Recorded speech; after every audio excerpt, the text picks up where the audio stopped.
नमस्कार दोस्तों। भारतीय जनता पार्टी में उनके कार्यकर्ताओं ने, छोटे पदाधिकारियों ने और विधायकों ने पूछा कि अब हम ऐसे चुनाव कैसे जीतेंगे, इन हालात में हमारा क्या होगा, पार्टी का क्या होगा। बड़े नेताओं ने कहा आप इसकी चिंता मत कीजिए, आप हिंदू मुस्लिम के मुद्दे पर फोकस कीजिए। आप हिंदुओं को समझाइए कि हिंदू खतरे में है। आप यह समझाइए कि सिर्फ नरेंद्र मोदी आपको बचा सकते हैं। आप बताइए और जहां सुलग सकती हो आग सुलगा दीजिए। जी हां, कुछ इसी तरीके से समझाया गया। और यह मंत्र सिर्फ उत्तर प्रदेश के लिए नहीं है, ये पूरे देश के लिए।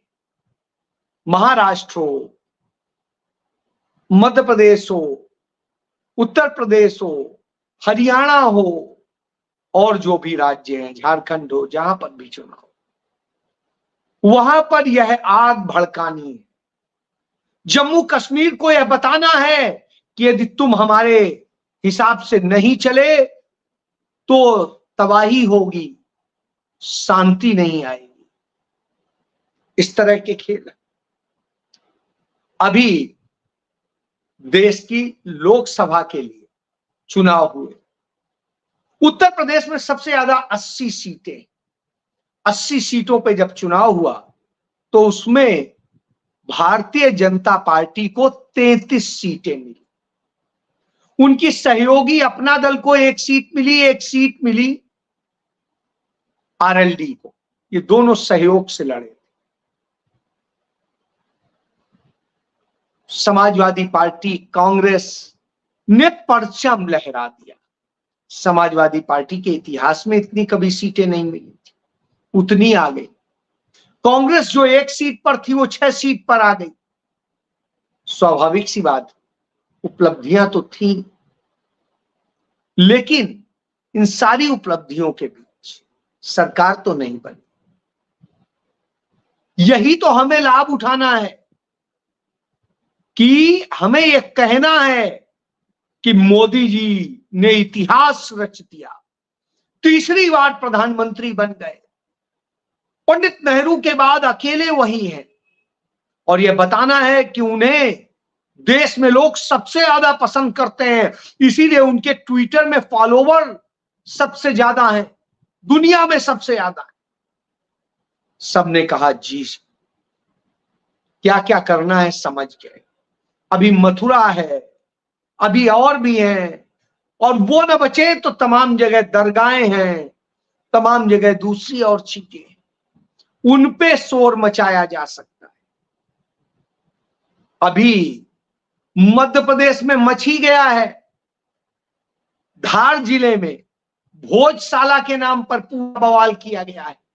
एएसआई से रिपोर्ट दिलाई गई है और यह कराया जा रहा है कि ये जो मस्जिद है, यहां असल में हिंदू मंदिर हुआ करता था, परमार काल का मंदिर था और न जाने क्या क्या। हालांकि अदालत कह चुकी थी कि दोनों के अस्तित्व हैं, लेकिन नफरत नहीं पनप रही थी। मुस्लिम आते थे, अपनी नमाज पढ़ के चले जाते थे, हिंदू आते थे, अपने ढंग से करते थे, कोई बवाल नहीं हो रहा था। तो बवाल होना चाहिए, उसके लिए कुछ वकील पाले गए हैं, कुछ और लोग पाले गए और वो लगे हैं। बहरहाल यह खेल है और यह खेल यहीं रुक जाता तो ठीक था।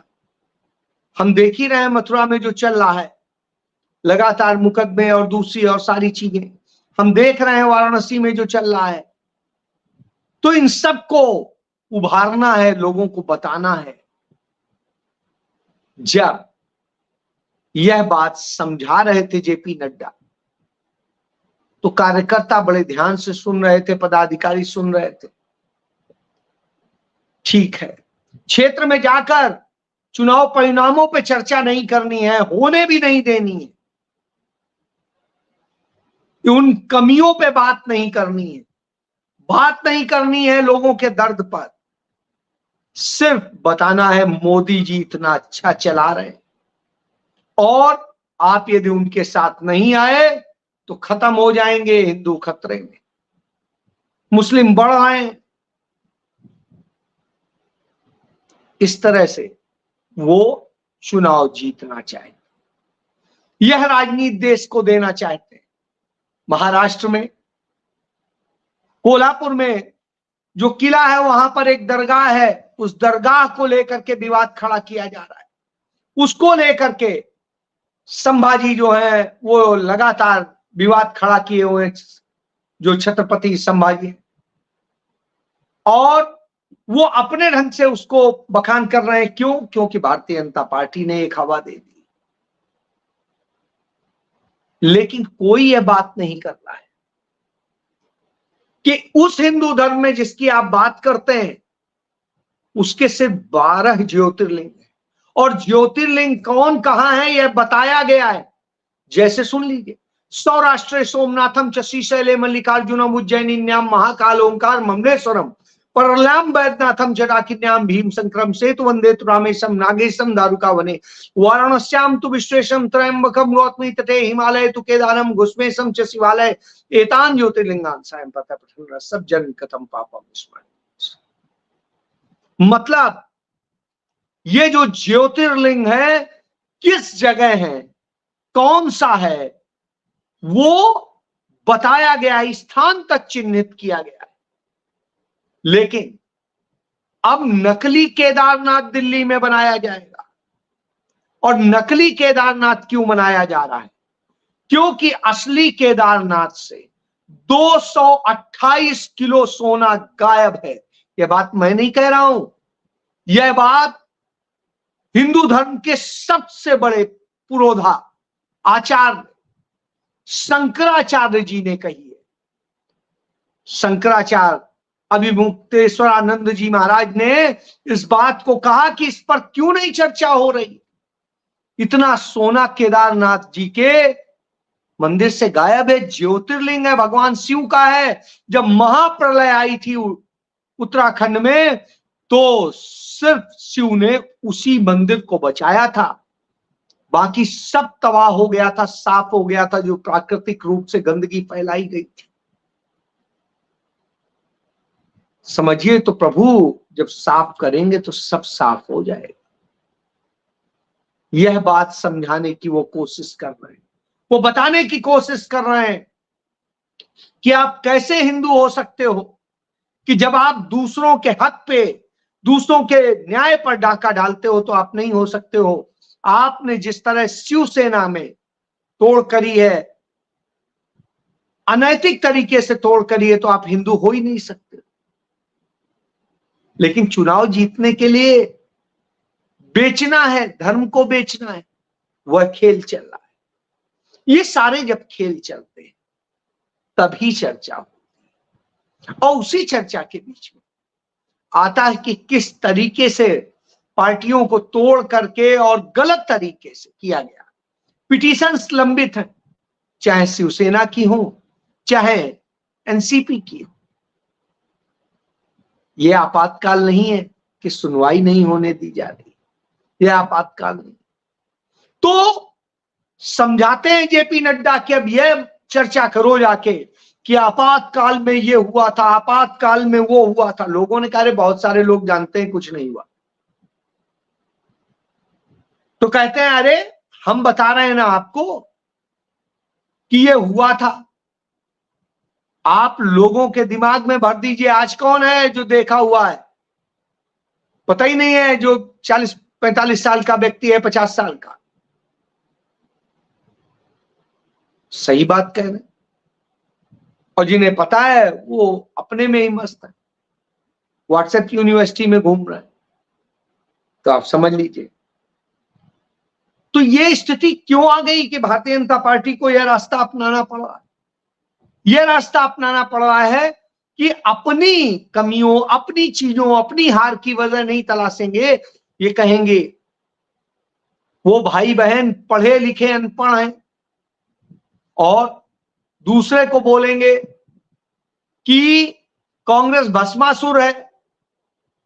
अरे भाई, ऐसा भस्मासुर सबको चाहिए है कि जिसके कारण समाजवादी पार्टी के इतिहास में सबसे ज्यादा सीटें आ गई, कभी नहीं इतनी आई थी। तो कौन नहीं चाहेगा कि ऐसा भस्मासुर हमें ही मिले कि आप भस्म हो जाओ। यह आप समझिए। इसके बाद जिस तरह से सिखाते हैं, वो सिखाते हैं कि आप इन पर बात मत आने दीजिए, पूंजीपतियों पे कोई बात करता है मत कीजिए, बिजनेस पे बात मत कीजिए। आप कहिए 5 ट्रिलियन की अर्थव्यवस्था हो गई है, दुनिया में सबसे बड़ी हो गई है, मोदी जी का डंका बज रहा है, इस पर बात कीजिए, यही आपको जिताएगा। बहरहाल मंत्र तो शानदार। अब कितना लोग समझेंगे? तो लोग कहते हैं, कार्यकर्ता और पदाधिकारी कहते हैं कि साहब बेरोजगारी और दूसरी जितनी भर्ती परीक्षाएं हुई, सब कुछ हुई, उनमें पेपर लीक हुए हैं और कुछ है। मुख्यमंत्री जी संजय निषाद कहते हैं साफ साफ, जो मंत्री हैं, कि प्रशासनिक और पुलिस अफसर सुनते नहीं है, मनमानी करते हैं, लोगों का शोषण करते हैं, सरकार में कहीं कुछ हो नहीं रहा है, रसूख खत्म है, सिर्फ शोषण हो रहा है, भ्रष्टाचार चरम पे, हम कैसे जीतेंगे? उनका भी जायज है सवाल कि कैसे जीतेंगे। जब ये सब है, मंत्रियों की नहीं चल रही, वो नहीं हो रहा है, कुछ नहीं चल रहा है, तो किससे क्या कहें और क्या करें? तब कहा जाता है नहीं, अब मुख्यमंत्री को ही सारी कमान दे देंगे। तो क्या दे देंगे? 2014 में जब अखिलेश यादव की वहां पर राज्य में सरकार थी, भारतीय जनता पार्टी के इतिहास का सबसे अच्छा प्रदर्शन हुआ था। 71 सीट पर भारतीय जनता पार्टी जीती थी, 2 सीटों पर उसकी सहयोगी अपना दल जीती थी, अनुप्रिया पटेल की पार्टी, यानी 73 सीटें। कांग्रेस 2 सीटें जीती थी, 5 सीटें समाजवादी पार्टी जीती थी।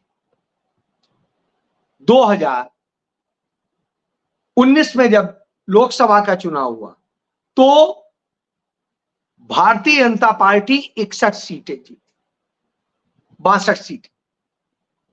उसकी सहयोगी अनुप्रिया पटेल 1 सीट जीतती हैं, एक ही सीट उनके और एक सहयोगी जीतते हैं। और उसके बाद लगातार जिस तरीके से चलता है तो हालात बिगड़ते हैं। समाजवादी पार्टी, बहुजन समाज पार्टी और आरएलडी का गठबंधन था, वो गठबंधन में समाजवादी पार्टी 5 सीटें जीतती है और 10 सीटें जीतती है बहुजन समाज पार्टी। आरएलडी 0 पे आउट हो जाती है, कांग्रेस पार्टी 1 सीट जीतती। यह दशा होती है। और जब हम आते हैं 2024 में, तो 2024 में समाजवादी पार्टी 37 सीट जीतती है, कांग्रेस 6 जीतती है, दोनों का गठबंधन था। और आरएलडी का भाजपा के साथ लड़ी थी तो 1 सीट जीतती है और भारतीय जनता पार्टी 33 सीट जीतती है, अनुप्रिया पटेल 1 सीट जीतती है। समझ लीजिए कहां आके भाजपा खड़ी हो। वही भाजपा 2017 में जो बगैर किसी चेहरे के, मुख्यमंत्री के चेहरे के लड़ी थी, वो 312 सीटें लेके आई थी। और जब मुख्यमंत्री के चेहरे के तौर पर बुलडोजर बाबा थे तो क्या हुआ? तब वो 57 सीटें कम हो गई, 57। और 57 सीटें कम होने के बाद में आपके सामने खड़ी। आज समाजवादी पार्टी 111 सीटों पे खड़ी, 2 सीट पे कांग्रेस खड़ी, बहुजन समाज पार्टी 1 सीट पे। आरएलडी की हालत खत्म थी, उसे सहारा दिया था अखिलेश यादव ने, उसके राष्ट्रीय अध्यक्ष जयंत चौधरी को राज्यसभा सदस्य बनाया था। लेकिन आज क्या हो रहा है? आज जब पूरी तरीके से हारी हुई है भारतीय जनता पार्टी, तो बुलडोजर के नाम पे और नाम पे जिस तरह से करती, तो कहां जहां नाम से होगा, अकबर नगर नाम है तो बुलडोजर चला दो, अबरार नगर नाम है तो बुलडोजर चला दो, रहीम नगर नाम है तो बुलडोजर चला दो, भले ही वहां 80% हिंदू रहता हो। यही हो रहा है उत्तर प्रदेश। आज उत्तर प्रदेश में यही हुआ। लखनऊ में, राजधानी, अकबर नगर अभी तोड़ दिया गया, हजारों लोग बेघर हो गए। इसी तरीके से अब अबरार नगर, पंत नगर और ये सब तोड़े जा रहे हैं और हजारों हजार परिवार बेघर हुए जा रहे हैं। 50 साल से रहते थे।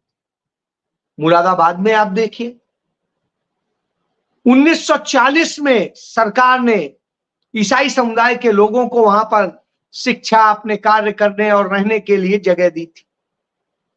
उस जगह पर बुलडोजर चलाने का नोटिस पकड़ा दिया गया, का स्कूल अवैध है। अरे 1940 में बना था, अवैध हो गया। वैसे ही जैसे पंतनगर में 50 साल से लोग रह रहे थे, इसी तरीके से अबरार नगर और अकबर नगर की हालत। लोग टैक्स दे रहे थे नगर निगम का और दूसरे सारे टैक्स और सब कुछ, बिजली पानी सबके कनेक्शन थे, आप इन दिए थे, रजिस्ट्री है सबकी, लेकिन मनमानी करें। ऐसे ही उत्तराखंड में किया था, उसका नतीजा है। तो ये क्यों नफरत पनपेगी तो भाजपा का वोट पनपेगा। नफरत पनपा, उसके लिए कुछ अपने भी शहीद कर दो तो कोई बात। यह नीति है, इस नीति से जीतना चाहिए। और अखिलेश और राहुल की जोड़ी को वो ग्रहण लगाना चाहिए, लेकिन समझदारी का परिचय अखिलेश यादव ने दिया। उन्होंने उसका जवाब भी दे दिया, और उन्होंने जवाब दिया बड़े शालीन तरीके से, बगैर किसी का नाम लिए। राहुल गांधी तो कुछ बोलते नहीं, कह रही है आप चाहे जो कह रही, वो सिर्फ मुद्दे पे बोलते हैं। वो बोलते हैं कि नीट के बच्चों के साथ अन्याय हुआ है, तमाम भर्ती परीक्षाओं के बच्चों के साथ अन्याय हुआ है, बेरोजगारों के साथ अन्याय हो रहा है, अन्याय हो रहा है लोगों के साथ में जो महंगाई और सब कुछ बढ़ा हुआ है। तो राहुल गांधी तो इन पर बात करते हैं। राहुल गांधी बात करते हैं कश्मीर पर, राहुल गांधी बात करते हैं मणिपुर पर, राहुल गांधी और बात करते हैं। अब ये फंस जाते हैं,